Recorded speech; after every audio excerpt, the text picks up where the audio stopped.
The demolition crew was supposed to finish the old Millbrook police station by noon.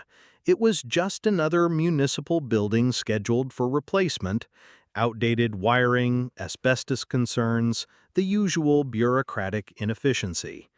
What they found behind the false wall in the basement evidence room wasn't on any city planning document. I'm Alex Thompson, and I've been covering municipal affairs for the Millbrook Tribune for 8 years. I thought this was going to be a routine story about city renovation projects. Instead, I uncovered something that's kept me awake for 3 weeks straight. The discovery happened on March 15, 2025.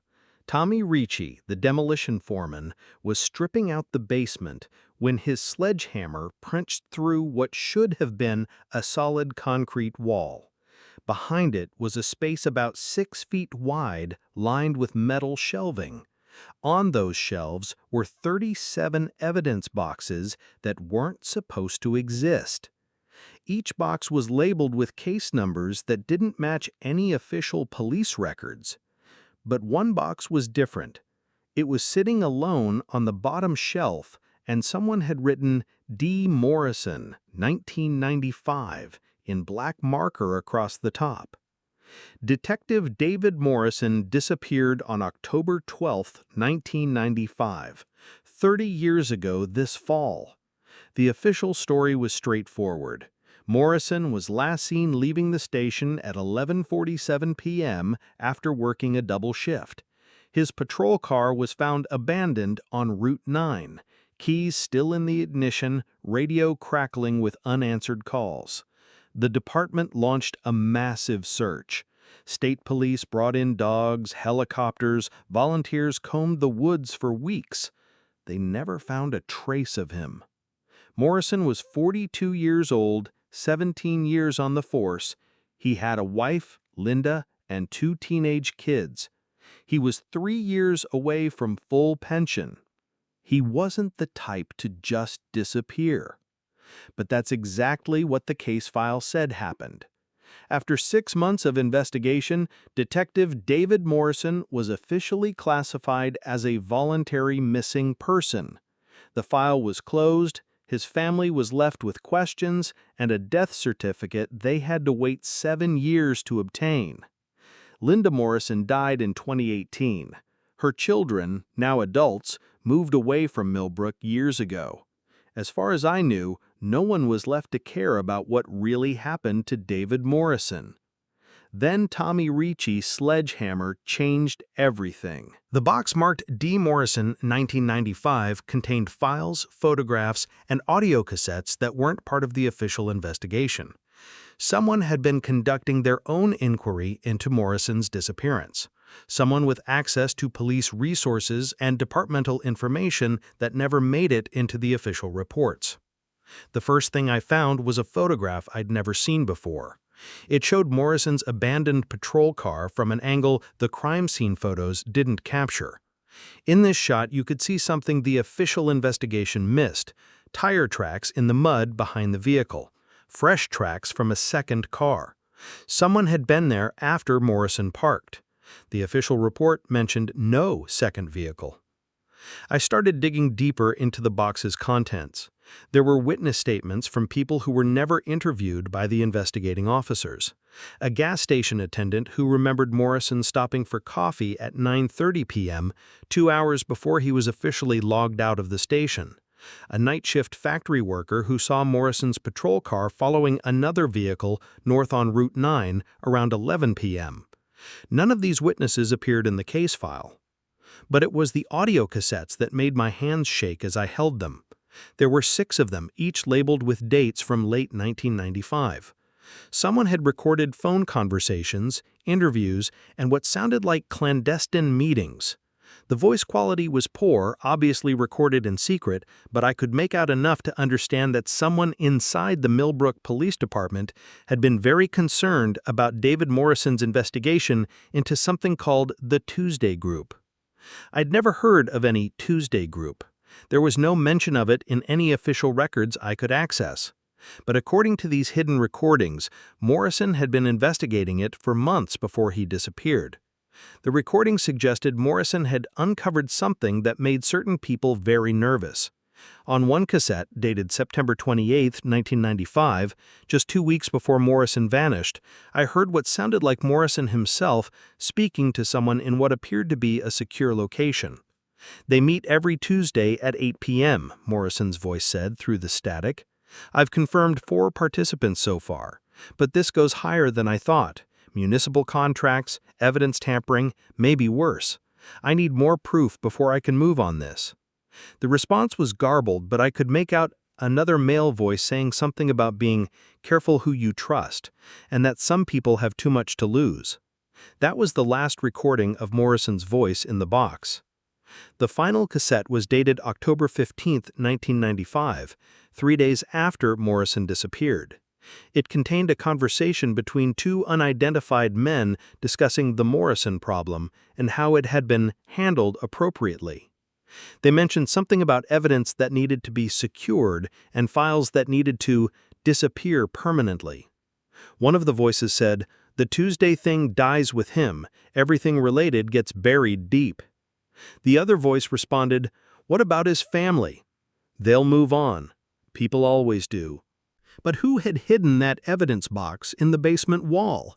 And why preserve evidence of a cover-up for 30 years? I spent the next week trying to identify the voices on those recordings. The audio quality was too degraded for any definitive analysis, but I had a starting point: the 1995 Millbrook Police Department roster. Only 12 officers worked there that year. 3 were still alive. The first was Captain Robert Hayes, now 78 and living in a nursing home outside town. When I visited him, his eyes were sharp, but his hands shook as he held his coffee. "David Morrison," he repeated slowly. "Good cop. Thorough. Maybe too thorough." Hayes claimed his memory of 1995 was foggy, but when I mentioned the Tuesday group, something shifted in his expression. "You didn't hear that name from me," he said, glancing toward the hallway. "Some things are better left buried, Thompson." Before I could press him further, Hayes excused himself for his afternoon medication. The nursing home staff informed me that Captain Hayes would not be available for any future interviews. "Family request," they said. The second living officer was Detective Frank Kowalski, retired but still in Millbrook. When I called his house, his wife said he was unavailable for comment and hung up. When I drove by his address, the curtains were drawn and no one answered the door, though I could see a figure watching me from the upstairs window. The third officer was Sergeant Maria Santos, who'd transferred to the state police in 1996, just months after Morrison disappeared. She agreed to meet me at a diner outside Millbrook, but only after I promised not to record our conversation. Santos was now 57, with gray streaking her black hair and suspicious eyes that never stopped scanning the restaurant. "I wondered when someone would finally start asking the right questions," she said, after I explained what I'd found. "I've been waiting 30 years for this conversation." Santos told me that Morrison had approached her in September 1995 with concerns about irregularities he'd noticed in evidence handling. Drugs seized in arrests weren't matching the quantities logged into evidence. Search warrant returns were being processed without proper documentation. Money confiscated during investigations sometimes came up short during quarterly audits. David was methodical, Santos explained. He started tracking patterns. He realized the discrepancies always happened on Tuesday nights, when Sergeant Walsh was handling evidence processing. Sergeant Patrick Walsh had died in a car accident in 2003. "Convenient," Santos noted with a bitter laugh. "But it wasn't just Walsh," she continued. "David figured out that certain officers were tipping off local dealers about upcoming raids. Evidence was being skimmed, search warrants were being leaked, and it was all coordinated through weekly meetings." The Tuesday Group wasn't some mysterious criminal organization. It was a corruption ring operating inside the Millbrook Police Department itself. Morrison had been building a case against his own colleagues when he disappeared. "Did you know about the hidden recordings?" I asked Santos. Her face went pale. "What recordings?" I described the cassettes I'd found, playing her a brief excerpt on my phone. Santos closed her eyes as she listened, her jaw tightening. "That's Morrison's voice," she confirmed, "but I don't know who he was talking to. He never told me he was recording anyone." Santos explained that Morrison had been paranoid in his final weeks, convinced that someone suspected his investigation. He'd started working late shifts alone, avoiding the common areas, and keeping his case notes in a locked drawer that only he could access. "The night he disappeared, I was working dispatch," Santos said. Morrison radioed in at 11:47 p.m. that he was following up on a lead. He said he'd found something important and would file a report in the morning. "What kind of lead?" He didn't say, but earlier that evening someone had called the station asking specifically for Morrison. Male caller, wouldn't give his name, said he had information about the Tuesday situation. Morrison took the call in private. Santos believed that call had been a setup. Someone had lured Morrison to route line with promises of evidence or testimony. Instead, they were waiting for him. The official investigation was a joke. They focused on Morrison's personal life, suggested he might have been having an affair or gambling problems. None of it was true. David was straight arrow, devoted to his family, but it gave them an excuse to classify it as a voluntary disappearance. Who led the official investigation? Lieutenant Carl Brennan. He retired in 1997 and moved to Florida. Died of a heart attack in 2015. Another convenient death. Santos reached into her purse and pulled out a folded piece of paper. "I've been carrying this around for 30 years, she said. "It's a copy of Morrison's last shift report. The original disappeared from the files after he vanished." The report was brief, mostly routine patrol activities, but at the bottom Morrison had written, "Received anonymous tip regarding TG activities. Source claims to have documentary evidence. Meeting arranged for 11:30 p.m. Route 9, mile marker 23. Will verify information and report findings."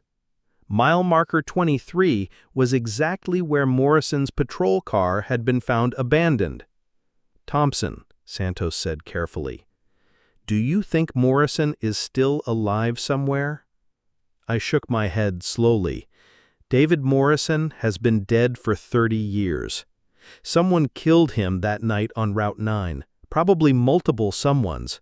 The question is, who buried the evidence and why they kept it hidden all this time? As we prepared to leave the diner, Santos grabbed my arm.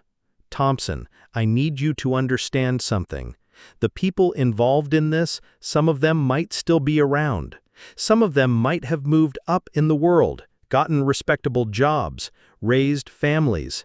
If you keep digging into this, you need to be very careful about who you trust." I drove home that night thinking about Santos's warning. Someone had preserved evidence of Morrison's murder for 30 years, hidden it behind a false wall where it might never have been found. That suggested either a guilty conscience or an insurance policy. The answer to who had preserved Morrison's evidence came from an unexpected source: my own family. My father, James Thompson, had been the Millbrook Police Department's civilian evidence clerk from 1992 to 1998. He'd never talked much about his work, and I'd never thought to ask. But when I mentioned Morrison's name over dinner that Sunday, my father's chopsticks stopped halfway to his mouth. "You need to stop looking into this, Alex," he said quietly. "Some stories aren't worth telling." That's when I knew my father was the one who had hidden those evidence boxes. It took 3 days of careful questioning before he admitted it. My father had built that false wall in 1996, a year after Morrison disappeared. He'd been systematically removing evidence related to the Tuesday Group investigation and storing it in the hidden compartment he'd constructed during a weekend when the station was empty for asbestos inspection. David Morrison was a good man, my father explained as we sat in his kitchen. He was trying to do the right thing, and they killed him for it. I couldn't let them erase everything he'd worked for. My father told me that Morrison had been using him as an unofficial ally in his investigation. As evidence clerk, my father had access to all the case files and evidence logs that Morrison was analyzing. He'd noticed the same patterns Morrison had spotted: missing drugs, altered reports, evidence that disappeared between seizure and court dates. Morrison asked me to help him document everything, my father said. He knew someone might try to destroy his files if he got too close to the truth, so I started making copies of everything: reports, photographs, witness statements. I kept them in a file cabinet at home. The night Morrison disappeared, my father received a phone call at home. The caller didn't identify himself, but he told my father that Morrison was dead and that anyone who'd helped him would face consequences if they didn't keep quiet. The next week, Lieutenant Brennan came to me and said there had been irregularities in Morrison's case files. He ordered me to surrender all evidence related to Morrison's investigation, said it was being transferred to state police for review. My father knew that was a lie. The state police were never involved in Morrison's case. Brennan was going to destroy everything Morrison had uncovered about the Tuesday Group. So my father complied publicly, but kept private copies of everything. The day before Brennan's deadline, he worked late and photocopied Morrison's entire investigation file. He took the recordings Morrison had given him for safekeeping. He documented everything that was about to disappear. But why hide it for 30 years, I asked. Why not take it to the FBI or state authorities? My father looked older than I'd ever seen him. Because I was scared, Alex. I had a wife and a young child. These weren't just corrupt cops. They had connections throughout the county government, maybe higher. I saw what happened to Morrison when he tried to expose them. Instead, my father had hidden the evidence and waited. He'd hoped that someday someone would ask the right questions, someone who couldn't be intimidated or bought off. "I never imagined it would be my own child," he said with a sad smile.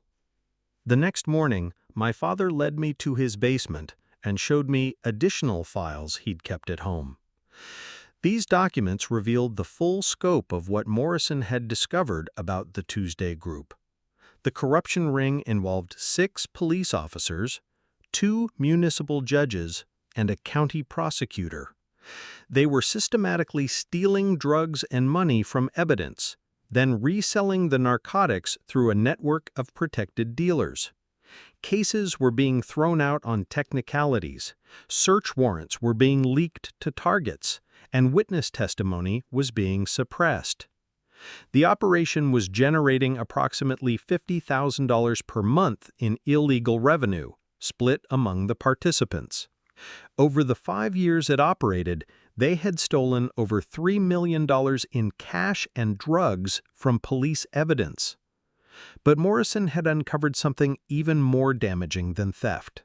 The Tuesday Group was also covering up serious crimes to protect their operation. A rape case had been buried because the perpetrator was a dealer who worked for them.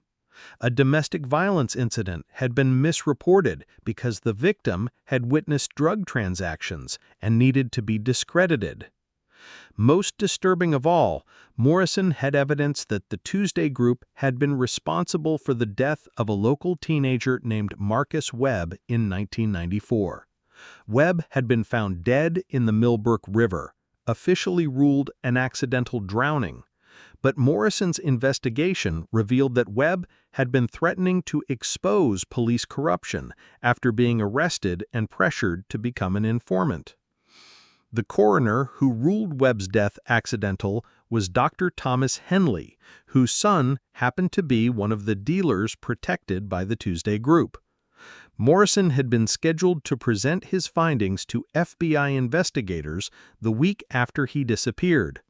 The meeting had been arranged through a federal contact Morrison trusted, but someone had learned about it. The anonymous phone call that lured Morrison to Route 9 on October 12th had been designed to eliminate him before he could testify. Looking through Morrison's final notes, I found a list of everyone he suspected was involved in the Tuesday Group. Some names I recognized from obituaries over the years: natural deaths, car accidents, heart attacks. But 3 names on the list belonged to people who were still alive in 2025. Judge Rebecca Matthews, now retired but still living in Millbrook; former county prosecutor William Drake, who had gone into private practice and built a successful law firm; and Detective Lieutenant Paul Hendricks, who had become Millbrook's chief of police in 2008 and held that position until his retirement in 2022. Chief Hendricks had been the public face of Morrison's investigation. He'd appeared on local television, appealing for information about the missing detective. He'd attended the memorial service when Morrison was declared legally dead. He'd comforted Morrison's widow and promised her the case would never be closed, all while knowing exactly what had happened to her husband.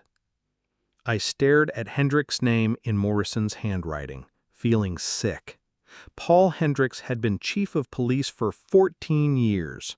He'd overseen dozens of major investigations, made hundreds of arrests, been honored by the state police for his service to law enforcement.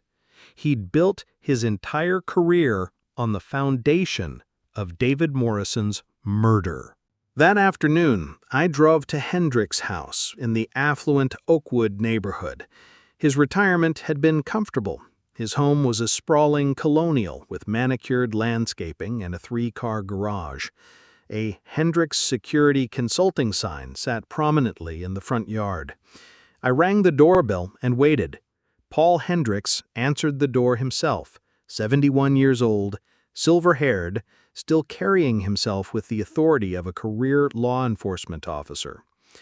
"Alex Thompson from the Tribune," I said. "I'd like to ask you a few questions about Detective David Morrison." For just a moment, something flickered across Hendricks's face.